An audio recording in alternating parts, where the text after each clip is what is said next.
자, 그러면 오늘 수업도 이어서 가보도록 합시다. 그죠? 자, 이제 시험이 한 3주 정도 남았죠. 그지? 자, 그래서 언능 준비하고. 근데 3주밖에 안 남았는데 지금 진도들이, 자료들이 이렇게 안 나와가지고 좀 걱정이긴 하네. 그지?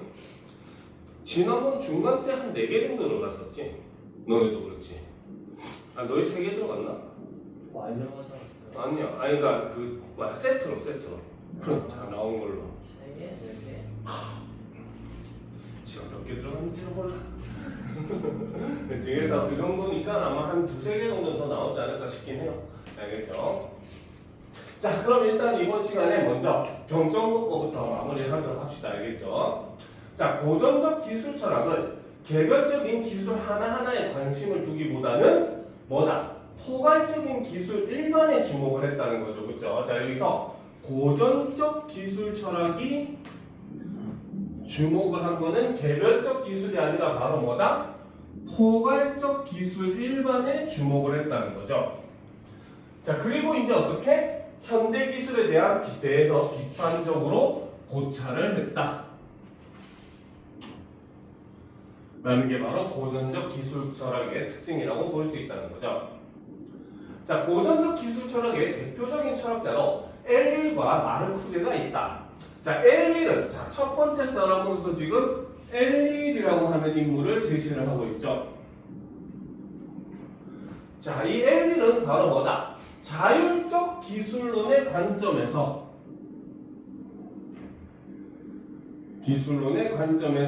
바라봤다는 거죠. 그래서 현대 기술의 특징에 주목하여 기술이 사회를 어떻게 지배하고 있는가를 보여주었다. 그래서 엘릴은 자율적 기술론의 관점을 통해서 현대 기술의 특징에 주목을 했고, 이를 통해서 기술이 사회를 어떻게 지배하고 있는가, 이거를 보여줬다는 거죠.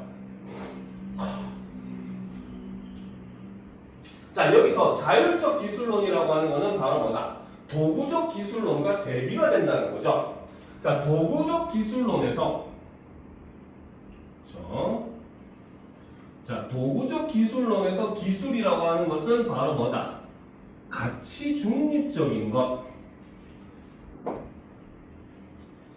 그렇지? 자, 그리고 이것은 오로지 바로 뭐다? 인간이 정한 목적을 달성하기 위한 수단으로 취급하는 게 도구적 기술론에서 바라보는 기술이라는 겁니다. 알겠습니까? 그러면 자율적 기술론이 이와 반대된다고 했잖아요. 그렇죠? 그래서 이와 달리 엘릴은 기술이 인간의 통제를 벗어나 자율적인 것이 되어버렸다고 주장을 한다. 그래서 엘릴이 주장하는 건 바로 뭐다? 기술이 아예 인간의 통제를 벗어나서 자율적인 것이 되어버렸다고 주장을 한다는 거죠. 쉽게 말하면 AI를 생각을 하면 돼요. 알겠습니까? 실제로 얼마 전에 한 몇 달 전에 있었던 일이죠. AI 로봇들을 놔두고 기자들하고 기자회견을 했는데, 로봇한테 기자들이 여러 가지 질문을 하게 됩니다. 알겠죠? 근데 거기서 굉장히 좀 사람들이 의도하지 않았던 섬뜩한 그런 대답을 하는 그런 경우들도 굉장히 많았거든요. 몇 번 있었거든요. 알겠죠? 그래가지고 사람들이 실제로 AI를 두려워하는 이유 중에 하나가 바로 뭐냐면, 얘가 어떤 방식으로 학습을 하는 건지, 그리고 어떤 내용을 학습을 하는지. 알겠습니까? 이런 거를 사람이 잘 알 수가 없어요. 알겠습니까? 사실상 얘가 자유롭게 인터넷을 막 하고 돌아다니면서 여러 가지 자료를 마구 수집하면서 그걸 통해서 결론을 내리는 과정을 가지니까, 이게 얘가 어떤 과정에 거쳐서 교육을 하는 건지 이런 것들에 대한 것들이 잘 모르더라는 거예요, 사람들이. 알겠죠? 그러니까 통제를 벗어나서 점점점 지 마음대로 발전해서 이런 것들을 배경으로 했던 영화가 바로 터미네이터 같은 영화들. 그죠? 이런 것들 우리가 볼 수 있다는 거. 매트릭스도 마찬가지고. 알겠죠? 자, 그래서 기술은 오직 효율성이라는 기준에 의해서만 움직이므로 기술의 발달은 인간의 선택이 아니라 바로 뭐다? 기술 자체의 효율성을 바탕으로 자동적이고 불가역적으로 이루어진다라는 거죠. 그렇죠? 그래서 기술의 발달이라고 하는 건 바로 뭐다? 바로 기술 자체의 효율성을 바탕으로 자동적이고 불가역적으로 이루어진다는 거죠. 자, 이는 자율적인 기술 앞에서 인간의 자율성은 존재하지 않게 되며 전통적 의미에서 주체와 객체의 관계였던 인간과 기술의 관계가 역전되었음을 의미한다라는 거죠. 알겠습니까? 오히려 인간이 지금 현재 기계의 어떻게 기술의 지배를 받고 있다는 겁니다. 알겠습니까? 자, 또한 엘릴은 기술에 대한 인간의 근거 없는 신뢰가 일반화되고 인간이 기술의 지배에 대한 비판력을 상실하게 되어 사회가 인간 소외에 직면할 것임을 경고했다라는 거죠. 그래서 엘릴은 바로 뭐다? 기술에 대한 인간의 근거 없는 신뢰가 일반화되고 인간이 기술의 지배에 대한 비판력을 상실을 하게 되면 어떻게? 사회가 인간 소외에 직면할 것이라고 주장을 했다는 거죠. 자, 엘릴은 이러한 상황에서 인간이 취할 수 있는 태도는 자율성을 상실했다는 사실을 겸허하게 인정하는 것 뿐이다. 해결책은 바로 뭐다? 자율성을 상실했다는 사실을 겸허하게 인정을 하는 것 뿐이다.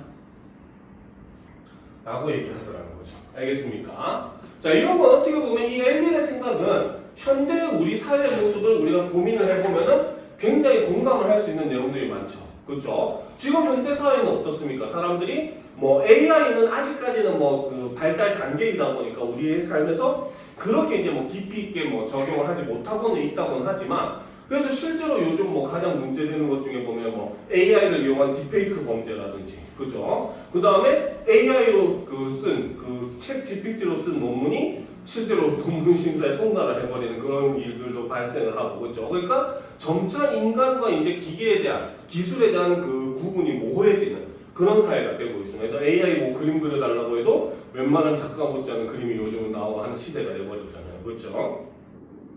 자, 그런데 이제 AI를 뭐 좀 차지하고서라도 그렇죠. 우리가 그 외적인 부분에서도 이런 걸 많이 생각을 해볼 수 있다는 거죠. 가장 대표적인 게 현대 사회를 지배하는 기술. 이런 어떤 게 있을까? 현대 사회를 지배하는 기술. 어떤 게 있을까? 바로 핸드폰. 그렇죠? 그죠? 핸드폰 그리고 그걸 이용한 인터넷 기술. 이것이 지금 현대 사회를 사실 지배하고 있다고 봐야 돼요. 그죠? 우리가 길을 가다 보면 전부 다 핸드폰 들고 걸어가고 있죠. 길가에서 걸어갈 때도, 그렇지? 그죠? 길가에 걸어갈 때도 그러니까 경로문 건널 때도 심지어서 우리나라는 밑에다가도 이제는 신호등을 만들고 있는 추세가 돼버린 거잖아, 그렇지? 그런 과정에서 그리고 뭡니까 점차 이제 뭐 쇼츠라든지 그 다음에 릴스라든지 이런 것들에 대해서 중독되어 가는 건데 사람들은 그걸 못 느낀다는 겁니다. 알겠습니까? 그래서 그러한 모습을 통해서 오히려 인간들은 점차 각자의 그런 삶 속에만 빠져들어가고 그죠? 인스타그램 같은 경우도 요즘 최근에 SNS 우울증이 굉장히 사회적으로도 문제가 되고 있거든요. 알겠죠? 왜? 사람들이 SNS에 주로 어떤 걸 올려? 인스타그램에 주로 어떤 사진들을 올려? 잘한 거. 그렇지. 내가 잘한 거, 맛있는 거 먹었던 거, 좋은 데 놀러 갔던 거 이런 것만 올리죠. 그렇죠? 자기가 뭐 안 좋은 거 이런 거 절대 안 올리잖아. 그렇지? 그런데 사람들이 인스타그램 다른 사람의 인스타그램들을 막 보면서 누구는 이번에 어디 놀러 갔네, 누구는 저번에 어디 놀러 갔네 이런 것만 보니까 다른 사람들이 이렇게 다 즐겁고 재밌게 사는데 왜 나는 이럴까 하면서 상대적 박탈감을 느끼는. 오히려 이런 것들도 어떻게 보면 기술의 지배가 되고 있는 모습이라고 볼 수 있는 거예요. 알겠죠? 그래서 이런 모습을 엘릴이 경고를 하더라는 거죠. 자, 그러면 일단 정리하고 넘어갑시다. 자, 고전적 기술 철학은 그렇죠? 얘는 포괄적인 기술 일반에 주목을 함으로써 이를 통해서 현대 기술을 비판적으로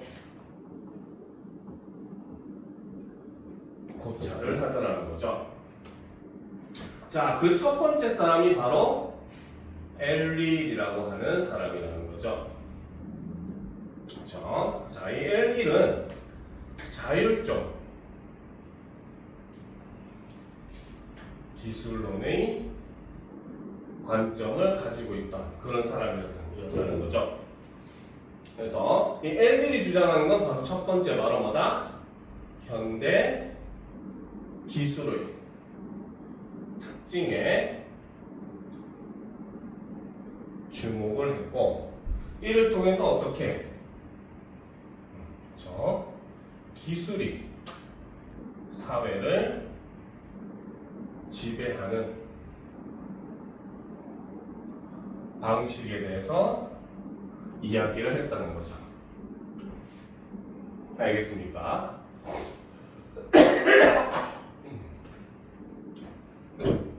자, 그리고 LD는 아까도 얘기했지만 바로 자율적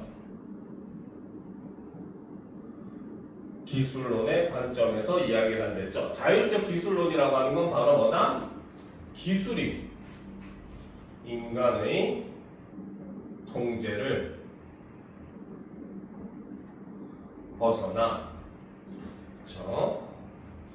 자율적인 것이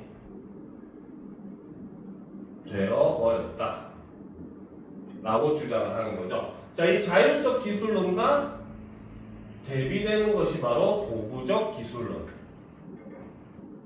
말 그대로 기술은 도구라고 보는 거죠. 그렇죠? 그래서 도구적 기술론에서는 기술이라고 하는 건 바로 뭐다?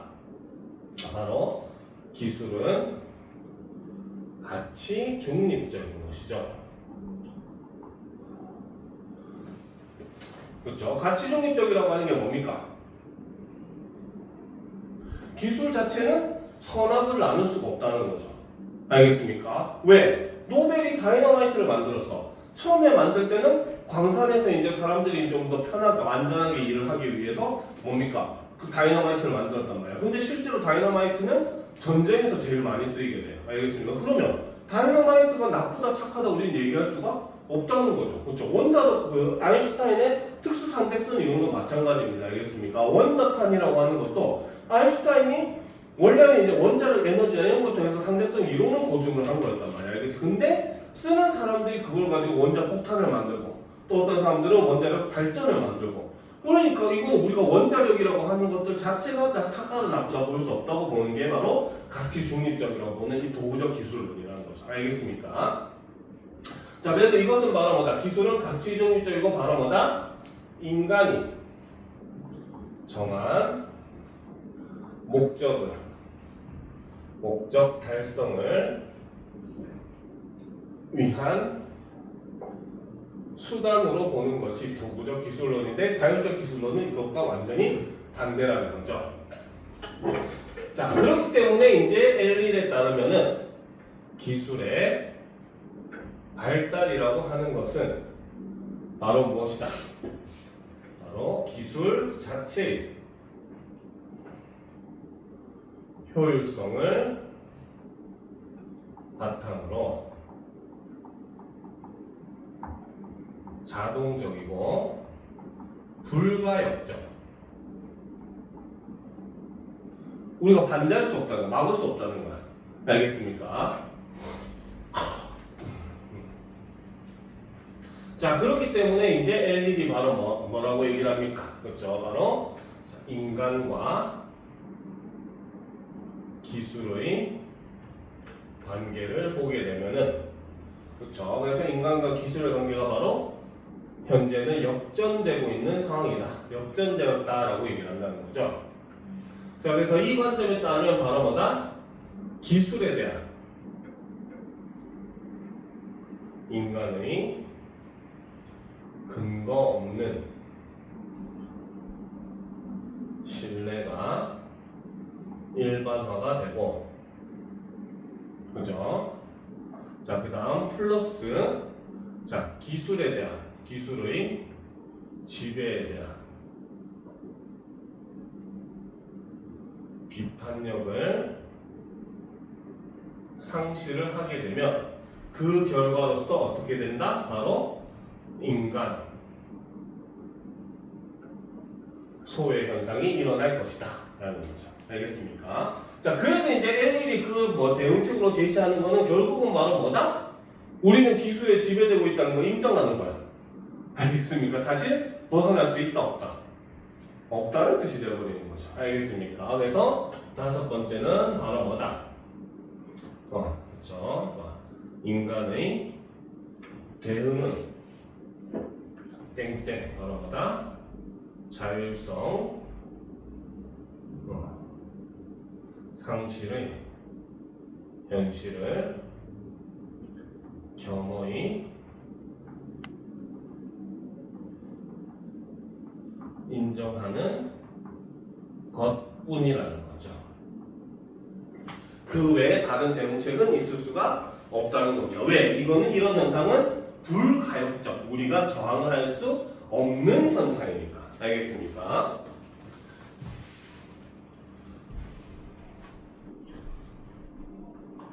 자, 그래서 실제로 어떻게 보면 AI의 발달이라고 하는 것도 필수 불가격이라고 할 결적인 것이라고 보는 거죠. 애들의 입장에서는.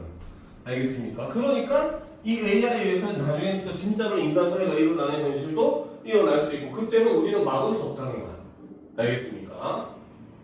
자, 그 다음 이제 두 번째 사람 봅시다. 마르쿠제는 자, 1차원적인 사회에 대한 비판을 중심으로 기술의 발달로 인해서 이 발생한 인간과 사회의 위기 상황을 분석하였다라는 거죠. 그래서 마르쿠제의 특징은 바로 뭐다?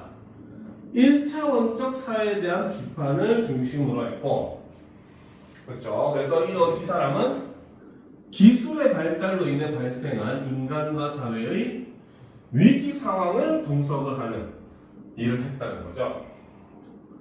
자, 여기서 1차원적인 사회라고 하는 것은 바로 뭐다? 인간의 비판 능력을 제거함으로써 자연스럽게 인간을 억압하여 존속되는 사회를 바로 1차원적 사회라고 한다는 거죠.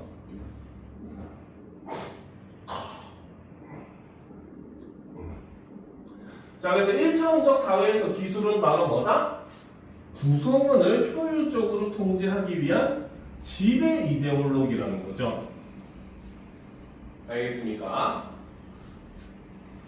자, 즉 기술이 산업과 권력의 제도적 주도권을 쥐고 있는 주체들에게 이익을 제공을 함으로써 잘못된 현실을 정당화하는 방법이 되었다라는 거죠. 쥐고 있는 주체들에게 이익을 제공을 하고, 자, 이를 통해서 잘못된 현실을 정당화하는 방법이 되었다는 거죠. 자, 마르쿠제에 따르면 산업혁명 초기의 인간은 기술을 개발하여 고통스러운 노동에서 스스로 해방되었다. 그러나 기술이 고도화되고 산업사회가 성장하면서 기술은 오히려 개인을 통제하는 방향으로 사용되었고, 그 결과 개별 주체는 내면의 자유를 박탈당하였다. 그러니까 지금 오히려 인간을 해방했던 기술이 다시 인간을 얽매는 그런 결과가 된다는 거죠. 그렇죠? 자, 기술의 창조자였던 인간이 비판적 사유를 하지 못하는 1차원적 인간으로 전락한 것이다. 따라서 그는 기술이 이미 사회를 지배하는 파괴적인 장치의 도구가 되었기 때문에 새로운 기술을 확립하기 위해서는 정치적 변화가 필요하다고 지적하였다. 핵심은 바로 이 부분이 되겠죠. 바로 뭐다?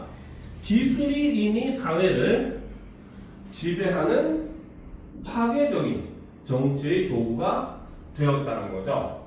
그렇기 때문에 새로운 기술을 확립하기 위해서는 정치적 변화가 필요하다라고 주장을 했다는 겁니다. 알겠습니까? 자, 이런 부분 같은 경우는 우리가 쉽게 생각을 한다면은 여러분들이 가끔씩 한 번쯤은 읽어봤을 만한 소설이죠. 그죠? 조지 오웰의 1984 같은 소설을 보면 되겠죠. 알겠습니까? 조지 오웰의 1984 같은 소설을 보게 되면 어때? 빅 브라더라고 하는 존재가 등장을 하죠. 그죠? 그래서 그 빅 브라더가 이제 감시 카메라, TV 같은 거 다 감시 카메라를 기능을 하는 거예요. 알겠습니까? 그래서 감시 카메라를 통해 가지고 사람들을 다 통제를 하죠. 알겠습니까? 그 과학 기술을 이용해서, 그렇죠? 그리고 언어학이라고 하는 언어학 기술을 또 이용해 가지고 사람들을 이제 뭡니까 또 지배를 합니다. 그래서 거기 그 시대에서는 사전이 발행될 때마다 단어 수가 줄어들어요. 알겠습니까? 그래서 왜 뭐 거기서 인상적인 그 대사 중에 뭐가 있냐면, 이번에 단어가 뭐 몇 프로가 줄었어 막 이렇게 얘기를 하거든요. 그래서 우리는 좋을 때 굿, 더 좋으면은 엑설런트 뭐 이렇게 얘기를 하는데, 그치? 왜 그럴 필요가 있냐? 그냥 좋으면 굿, 더 좋으면 굿, 더 좋으면 굿 하면 되지. 그렇지? 이렇게 얘기를 하는 거 알겠죠? 근데 그 이면에는 사실 바로 뭐다? 이렇게 점점점 단어를 줄어들게 하게 되면 사람들이 아예 반란이라고 하는 것 자체를 생각할 수 없게 될 것이다. 알겠습니까? 그래서 언어가 사회를 지배한다는 이런 관점에서 언어를 제거를 함으로써 사람들이 그거에 대한 생각 자체를 못하게 만드는 일종의 사람들을 지배하는 도구로 사용을 한다는 거죠. 그래서 이러한 모습이 바로 기술이 인간을 지배하는 모습이라고 볼 수 있다는 겁니다. 알겠습니까? 자, 그런데 이것이 현대사회도 마찬가지죠. 그렇죠? 아까 얘기했던 SNS 같은 경우도 사람들이 SNS 그 기술 하나에 울고 웃고 우울증까지 걸리는 그런 사회가 과연 우리가 정상적인가라고 볼 수 있다는 거죠. 그죠? 자, 그래서 두 번째 바로 마르쿠제는 자, 1차 원적 사회에 대한 비판이 중심이죠. 그래서 이를 통해서 말하보다 기술 발달로 인한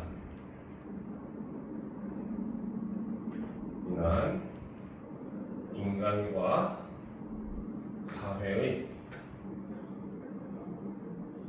위기 상황을 분석을 했다는 거죠. 자, 여기서 첫 번째 바로 1차 원적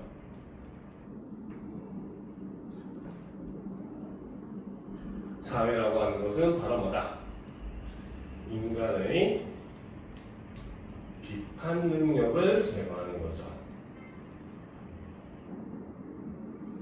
그렇죠? 자, 그래서 이를 통해서 어떻게 자연스럽게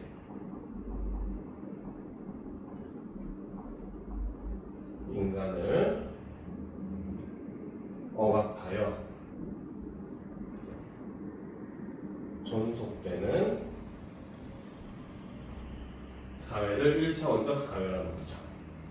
자, 그렇기 때문에 이 1차 원적 사회에서 기술이라고 하는 것은 바로 무엇이다? 구성원을 효율적으로 통제하기 위한 지배 이데올로기가 된다는 거죠.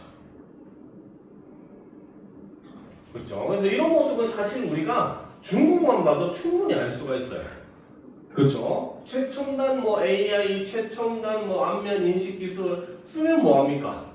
인민을 통제하는 방향으로만 사용을 하죠. 그치? 사람들이 수만 명 있는 데서 범죄자를 찾을 수 있다 얘기를 하지만 그 수만 명의 얼굴이 다 그 순간 찍히고 있는 겁니다. 무슨 말인지 알겠습니까? 그리고 인터넷, 중국에서는 유튜브 이런 거 못합니다. 알겠습니다. 유튜브, 그 다음에 X, 그 다음에 인스타 다 못해요.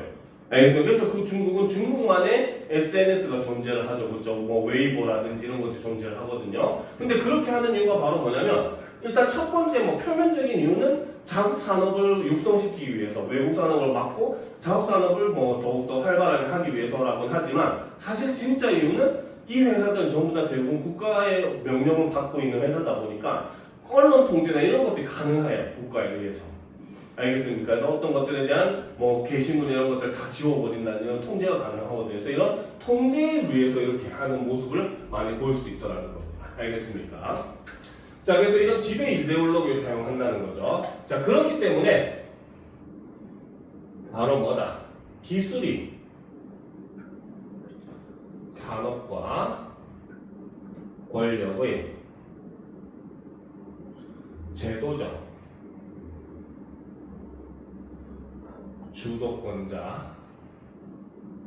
주도권자들에게 이익을 제공을 하고 이를 통해서 어떻게 잘못된 현실을 정당화하는 방법이 된다는 거죠. 알겠습니까? 오케이? 그러니까 아까 얘기했듯이 언론을 통제함으로써 우리 사회는 아무 문제 없어. 이런 것만 보여주는 거야. 중국 사회에서는. 알겠습니까? 자, 그래서 결국은 이건 어떻다? 바로 기술이 이미 사회를 지배하는 파괴적인 정치적 도구가 되었다는 거죠. 그러니까 어떻게 새로운 기술의 확립을 위해 정치적 변화가 필요하다 라고 본다는 거죠. 그나마 마르쿠제랑 아까 얘기했던 엘딜과 다른 점은 바로 뭐다. 마르쿠제는 그래도 정치적 변화를 일으키면은 새로운 기술을 확립할 수 있다라고 본다는 거야. 알겠습니까? 그런데 엘딜의 입장에선 바로 뭐다. 이미 기술은 우리 손을 떠났다는 거야. 지 스스로 발전하고 있는 단계이기 때문에 우리가 노력해봤자 소용없다. 우리는 이미 지배를 받고 있고 우리는 그걸 인정하는 일밖에 우리에겐 남지 않았다 라고 보는 게 엘딜의 관점이라는 거죠. 알겠습니다. 그래서 이런 것 점에서 두 사람의 인식이 차이점이 생긴다는 겁니다. 알겠습니까? 오케이? 그렇죠. 자, 그 다음 보도록 합시다. 자, 두 번째 나 지문을 보도록 합시다.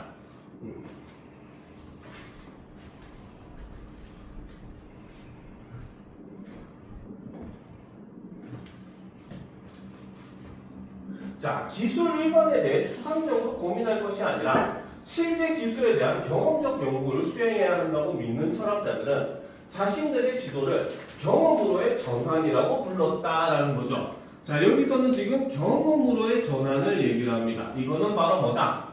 실제 기술에 대한 경험적 연구를 수행해야 한다라고 본다는 거죠.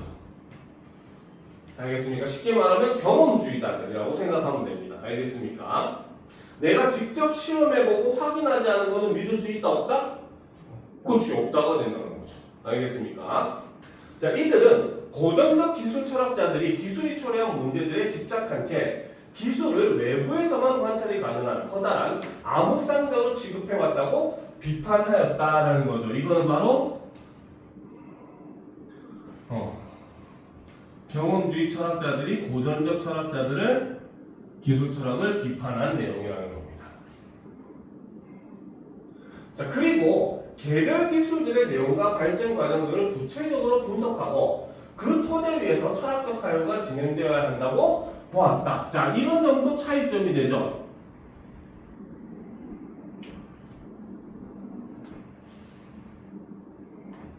그죠? 아까 앞에서 고전적 기술 철학은 바로 뭐다? 개별적 기술이 아니라 포괄적 기술 일반에 주목을 했다고 했고, 그로 인해서 일어나는 현대 기술을 비판적으로 고찰한 게 고전적 기술 철학이었잖아, 그렇지? 그런데 반면에 경험으로의 전환이라고 불리는 이런 경험주의 철학 같은 경우는 개별 기술의 내용과 발전 과정들을 구체적으로 분석해야 된다고 봤다는 거죠. 알겠습니까? 자, 경험으로의 전환은 그렇죠? 자, 바로 뭐다? 기술에 대한 서술적인 접근 방식과 규범적인 정치 접근 방식으로 나누어 볼 수 있다. 우선 서술적 접근 방식은 그렇죠? 자, 경험적 근거를 바탕으로 기술을 세밀하게 관찰하여 기술이 가지는 특징들을 상세하게 분석하는 데 치중하는 것을 바로 기술적 접근 방식이다. 자, 특히 돈 아이디는 일상에서 생생하게 감지되는 기술 그 자체, 곧 현상적 차원에서 기술의 역할에 주목하였다라는 거죠. 그래서 이 돈 아이디라는 사람은 현상적 차원에서의 기술의 역할에 주목을 했다는 겁니다. 그래서 이를 통해서 인간의 생계를 인식하는 틀에 미치는 기술의 영향을 분석하고 인간과 기술의 관계에 대해서 탐구를 했다는 거죠.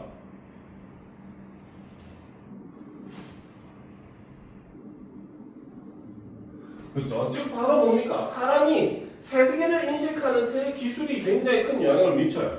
그죠? 우리는 예전에는 없었던 허블 망원경 같은 걸 발명을 함으로써 저 먼 우주에도 수많은 은하와 행성이 있다는 걸 밝혀지게 되고, 그렇죠? 그 다음에 우리는 음파라는 걸 통해서 바다의 깊이가 깊은 곳에는 뭐 몇 수십 킬로, 뭐 수천 킬로가 되는 그 정도의 깊이가 있는 바다도 있다는 걸 알게 되고, 그렇죠? 이러면서 우리가 인지할 수 있는 그 범위가 넓어지죠. 그리고 이거는 미세 세계도 마찬가지, 나노 세계도 마찬가지죠. 그렇죠? 예전에는 생각하지 않았던 그런 나노 입자들, 나노의 그런 나노 단위의 세계라든지 이런 그 세계도 이제는 바라볼 수가 있는 그런 상황이 된 겁니다. 알겠죠? 이러면서 이런 모습을 통해서 기술이 인간이 세계를 인식하는데 굉장히 많은 변화를 일으킨다라고 본다는 거죠. 알겠습니까? 이거 다 지워도 되겠죠? 옆에는?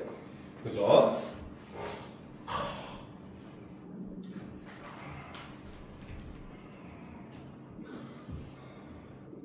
자, 그러면 정리를 하고 다음 문단으로 넘어가 보도록 합시다.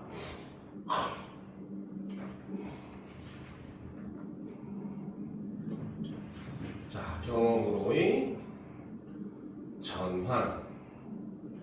그렇죠? 자, 이거는 바로 뭐다? 실제 기술에 대한 경험적 연구를 수행해야 한다 라고 보는 관점이라는 거죠. 자, 그래서 이 경험으로의 전환 같은 경우는 바로 무엇이다? 고전적 기술 철학을 비판을 했다는 거죠. 어떠한 관점에서? 바로 기술이 초래한 문제에만 집착을 했다는 거죠. 그렇죠? 자, 그래서 이를 통해서 바로 뭐다? 기술은 외부에서만 관찰 가능한 암흑상자 취급을 했다는 겁니다. 알겠습니까? 자, 그렇기 때문에 이제 이 경험으로의 전환은 바로 뭐다? 개별 기술들의 내용과 발전 과정을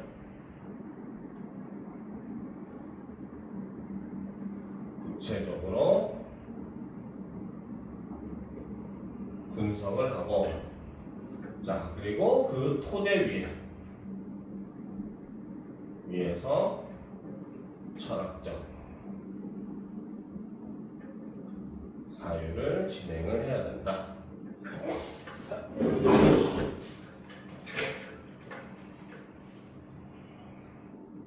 자, 그래서 이 경험으로의 전환의 접근 방식의 첫 번째가 바로 아까 얘기했던 바로 서술적 접근 방식이라는 거죠.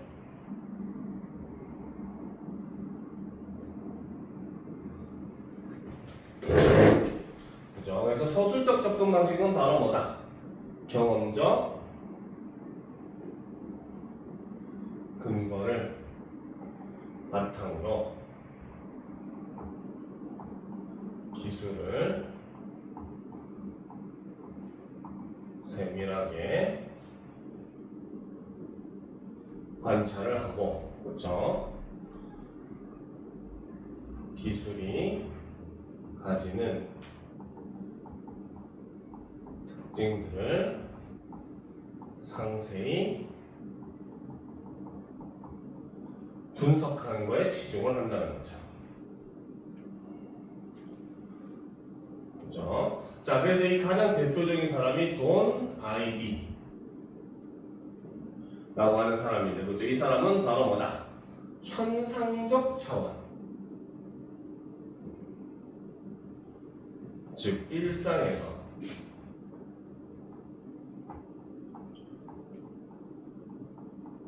되는, 그렇죠? 차원에서 기술의 역할에 주목을 했다는 거죠. 자, 그래서 이를 통해서 어떻게 인간이 세계를 인식하는 틀에 위치는 기술의 영향 분석을 하고, 이를 통해서 인간과 기술의 관계 탐구를 했다는 거죠. 됐습니까? 이해가 됩니까? 그죠? 그래서 실제로 인간의 그런 그 사회에 대한 인식이 확장되는 데는 기술이 굉장히 큰 역할을 지금까지 해왔어요. 현미경이나 이런 것들 발달하고, 그죠? 자, 그럼 또 계속 이어서 보도록 합시다. 민수이 다 적었어? 자, 계속 봅시다. 그래서 자, 그는 인간과 기술의 관계를 체험 관계, 해석 관계, 배경 관계로 설명한다. 자, 이 돈 아이디라는 사람은 바로 뭐다? 인간과 기술의 관계를 어떻게? 체험 관계, 그다음 해석 관계, 배경 관계 이걸로 설명한다는 거죠. 자, 먼저 첫 번째 체험 관계라고 하는 것은 자, 바로 뭐다? 기술이 인간의 신체적 기능을 확장하는 역할을 하는 관계. 쉽게 생각하면 우리가 의수 생각하면 되겠죠. 그렇죠? 손이 없는 사람이 의수를 이용해 가지고 뭐 캔을 잡는다든지 이런 활동을 하잖아. 그렇지? 이런 것들을 생각하면 될 겁니다. 그렇죠? 그래서 안경처럼 기술이 인간의 몸의 일부와 같이 기능하는 것인데 인간은 이러한 기술을 통해 세계를 경험하게 된다. 자, 두 번째 해석 관계는 그렇죠. 기술이 해석을 필요로 하는 텍스트를 인간에게 제공하는 관계라는 거죠. 자, 전자현미경으로 미십자를 탐구하는 경우 전자현미경 속에 보이는 것은 세계에 관한 텍스트인 셈이며 인간은 이를 해석하여 보이지 않는 세계에 대한 정보를 획득할 수 있다. 마지막으로 배경관계는 자, 기술이 인간의 삶을 영위하는 환경을 구성하는 것이라는 거죠. 그래서 보일러와 같이 그 기술이 인간에게 마치 환경의 일부처럼 그렇죠. 그래서 기술이 인간에게 마치 환경의 일부처럼 여겨지는 관계라는 겁니다. 자, 됐습니까? 그렇죠. 자, 이거 정리를 하고 넘어가도록 합시다. 자, 이 돈 아이디 밑에다가 정리를 하는 거예요. 알겠죠? 자, 돈 아이디 밑에다가 그치? 자, 바로 인간과 기술의 관계.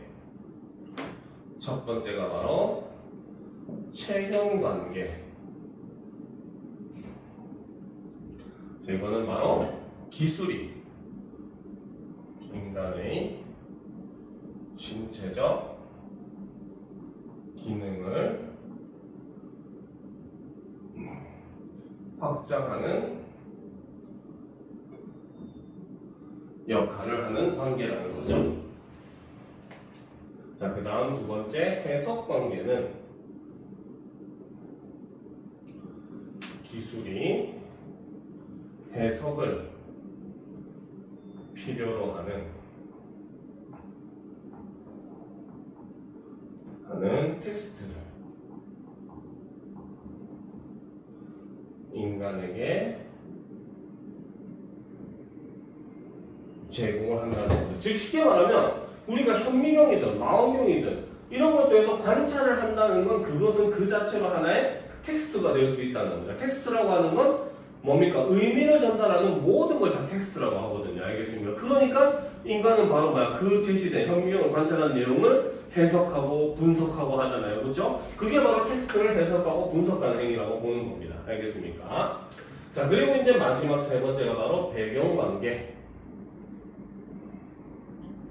그렇죠? 배경관계는 바로 뭐다? 기술이 인간의 삶이 영이 되는 환경을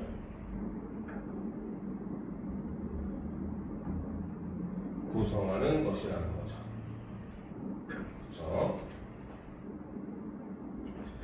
자, 그래서 이거는 바로 뭐다? 기술이 바로 환경의 일부처럼 인식이 된다는 거죠. 알겠습니까? 그렇죠? 자, 그러니까 이제 뭐 예를 들어서 요즘 우리가 아까 했었던 이런 인터넷 기술 같은 경우는 이제는 우리 삶의 완전히 일부가 되잖아요. 그렇죠? 그죠? 그래서 심지어는 뭐 집에서 냉장고 문이 열렸으면 냉장고 문이 열었다고 휴대폰으로 알림이 오고 밖까지, 그렇지? 에어컨이 켜져 있으면 에어컨 켜져 있다고 알림이 오고 세탁이 끝나면 세탁이 끝났다고 알림이 오고, 그렇죠? 요즘 미국에서는 우리나라 세탁기 때문에 남편이 안 되는데 냉장고 때문에 남편이 부엌에서 안 나와요 이러고 있지, 그렇지? 왜? 삼성 냉장고 앞에 있는 그 패널이 성능이 꽤 좋아가지고 그걸로 게임한다고 남편들이 부엌에서 안 나온다 이렇게 얘기하잖아요, 그렇지? 이렇게 컴퓨터라, 그러니까 예전에는 우리가 컴퓨터랑 거기서 이제 좀 더 나아가서 스마트폰 정도로만 이용했던 인터넷이라고 하는 게 이제는 우리 생활 곳곳에 다 자리를 잡게 되면서 이런 것들이 이제 하나의 우리 생활의 일부가 돼버리고 우리보다 삶의 배경이 돼버렸다는 거죠. 알겠습니까? 자, 그 다음 이제 규범적 접근 방식은 자, 이거는 바로 뭐다?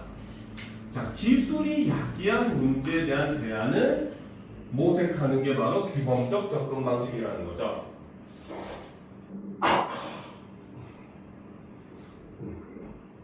자, 그래서 규범적 접근 방식에서는 바로 뭐다?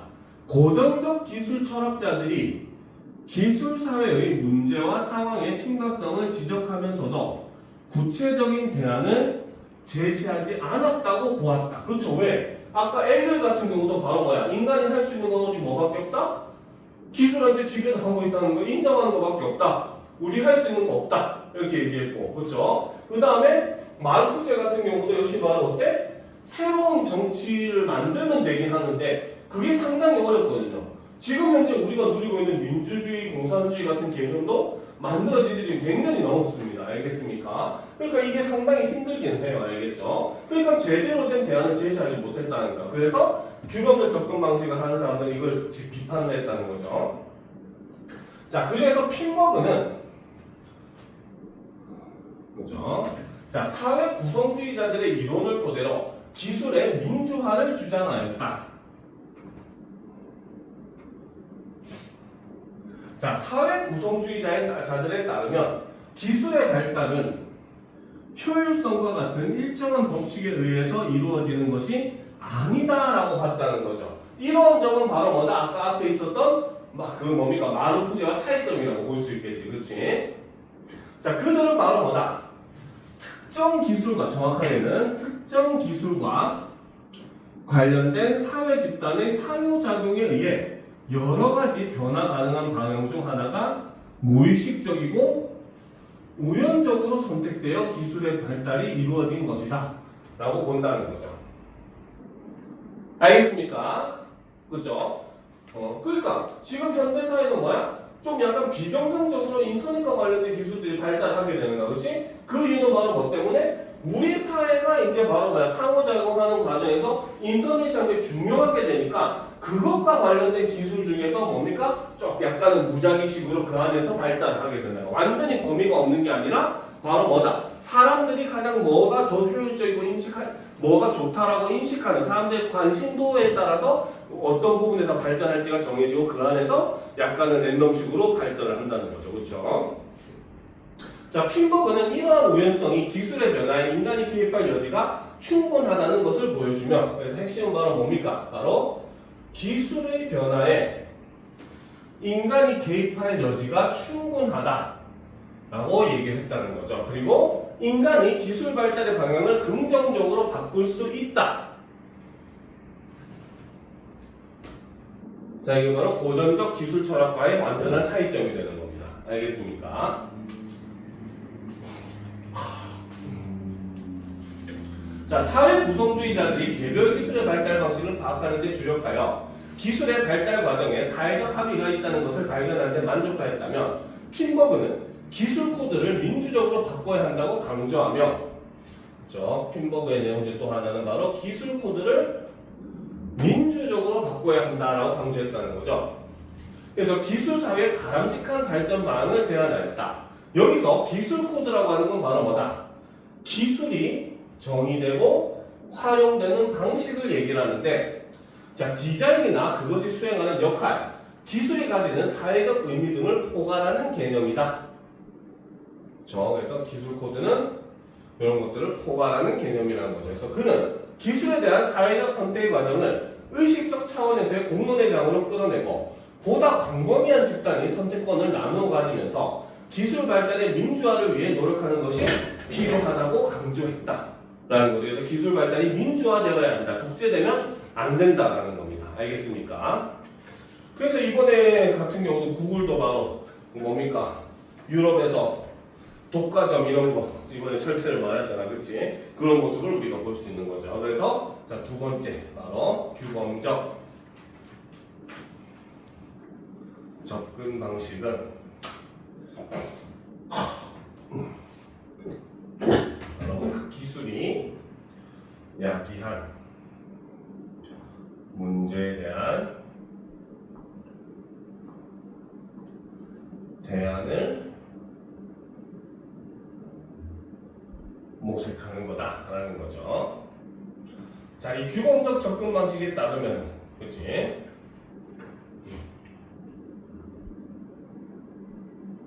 이거 가로 2번이었나 아까? 아까 1번 1 가로였나? 잠깐만, 이게 2 가로가 돼야 돼. 어쩐지 뭐 같이 이상하다. 자, 그래서 1번은 그죠? 자, 고전적 기술 철학을 비판을 했죠. 무엇 때문에? 자, 무엇 때문에? 기술 사회의 문제와 상황의 심각성을 지적은 했지만 바로 뭐다? 구체적인 대안 제시는 없었기 때문에 고전적 기술 철학을 비판을 했다는 거죠. 알겠습니까? 자, 그래서 가장 대표적인 사람으로 여기서는 핀버그를 들었죠. 그렇죠. 자, 이 핀버그라고 하는 사람은 바로 뭐다? 바로 사회 구성주의자 들의 이론을 토대로 기술의 민주화를 주장을 했다는 거죠. 자, 여기서 자, 사회 구성주의자들은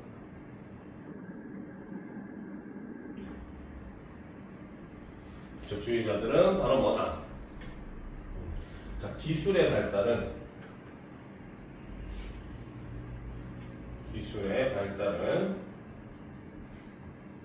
바로 무엇에 의해서? 특정 기술과 관련된 사회 집단의 상호작용에 의해 여러 변화 가능한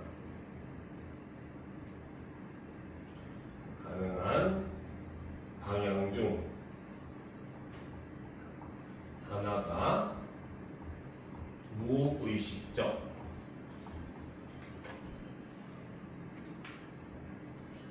우연적으로 선택되어 발달을 한다는 거죠. 그렇죠? 자, 그렇기 때문에 바로 뭐다? 이로 인해서 기술의 변화에 인간이 개입할 여지가 충분하다, 즉 가능하다라는 거죠. 알겠습니까? 그러니까 이로 인해서 어떻게 인간이 기술 발달의 방향을 긍정적으로 변화 가능하다, 이렇게 봤다는 거죠. 알겠습니까? 자, 그런데 이제 이 사회 구성주의자들에서 더 나아가서 핀버그가 주장한 것은 바로 뭐다? 그렇죠. 바로 기술 코드를 민주적으로 바꾸어야 한다 라고 했다는 거죠. 알겠습니까? 자, 여기서 말하는 기술 코드라고 하는 것은 바로 무엇이다? 바로 자, 기술이 정의되고 활용되는 방식이죠. 그래서 이것은 바로 뭐다? 그렇죠. 디자인이나 그렇죠. 그 다음에 역할 그렇죠. 그 다음에 사회적 의미 등을 다 포괄을 하는 개념이라는 겁니다. 알겠습니까? 그래서 실제로 예전에 있었던 운동 중에 카피라이트 운동도 있지만 반면에 카피레프트 운동도 있었어요. 알겠죠? 카피라이트 운동이라고 하는 것은 라이트, 일종의 라이트가 원래는 오른쪽이지만 실제로 이제 권리라는 의미도 있잖아요. 그렇죠? 그래서 기술에 이제 특허권이라고 하는 것을 부여해야 된다. 라고 보는 입장이었고 지금 현재 사회가 많이 취하고 있는 입장이긴 해요. 알겠죠? 근데 이와 반대하는 운동이 카피레프트 운동이었어요. 카피레프트 운동은 바로 뭐냐면 라이트가 이제 오른쪽이라는 의미가 있으니까 그게 반대해서 레프트라는 말을 썼거든요. 그래서 이거는 바로 오히려 이제 그런 기술이라고 하는 거를 다 세상에 공개를 해야 된다. 그래서 누구나 기술에 접근할 수 있는 민주적인 사회가 돼야 된다라고 보는 게 카피레프트 운동이었거든요. 알겠습니까? 이런 것과 맥락을 같이 해서 우리가 이해를 하면은 이런 부분에 대한 이해가 굉장히 좀 쉬울 겁니다. 알겠죠? 자, 그러면 지금부터 한 15분 정도 쉬었다가 수능 특강을 하도록 합시다. 알겠죠? 어차피 수능 특강이 한백고 쪽으로 이어서 가는 거니까 그냥 한 번에 그걸 하도록 하게 지금부터 15분 정도 쉬었다 하도록 합시다. 알겠습니까? 오케이?